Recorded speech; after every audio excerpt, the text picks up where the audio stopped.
Big tech tends to censor people. It's normally actually right-leaning accounts, or certainly accounts that are ideologically opposed to YouTube. But in this case, it wasn't, because Novara Media are very much left-leaning, are very much kind of, I would say their viewpoints are quite sympathetic to Silicon Valley and to the ideology of identity politics, for instance, a scepticism around free speech.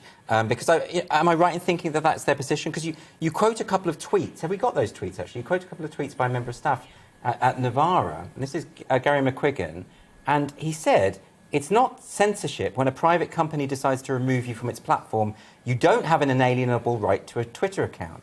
Then after the ban, he put this one out. "Whether or not you agree with what we publish, it shouldn't be the whim of giant tech companies to delete us overnight with no explanation." That's quite an about-face. What changed? That's my... But no, it's quite obvious. So what happened there? Well, I mean, it's interesting because, you know, as of a year ago, he sounds like a free marketeer. You know, these companies can do whatever they want. Now, as soon as you get a taste of that censorship, even if it's unintentional, you quickly change your tune. And whilst I think this is still a serious issue that we should still discuss, or a serious case that we should still discuss, I don't think it could have escaped many people's attention that a group of people who have spent a lot of time downplaying big tech censorship, at worst, possibly even cheering it in some respects as well, suddenly think they're Salman Rushdie as soon as their account gets accidentally deleted for 2 hours. You know, so it's interesting, but I think it just speaks to the fact that the woke left in particular, and I say that specifically because there's a lot of people on the left who get swallowed up by this, gender-critical feminists, you know, or in large part women who are often socialists and left-wingers, who have been kicked off of Twitter, who also face, you know, mob censorship in real life and all the rest of it. It's not exclusively a left-right thing.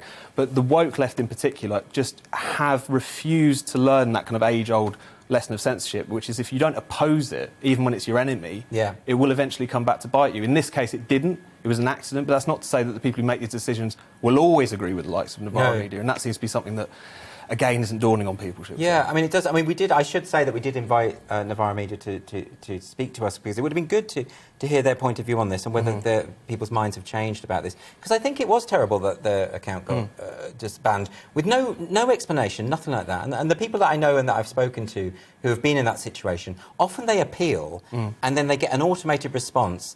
And sometimes they go, well, more often than not, actually, they're not told what it is they've done, which is straight out of The Trial by Kafka, where you've done something wrong, but they won't tell you what your crime is.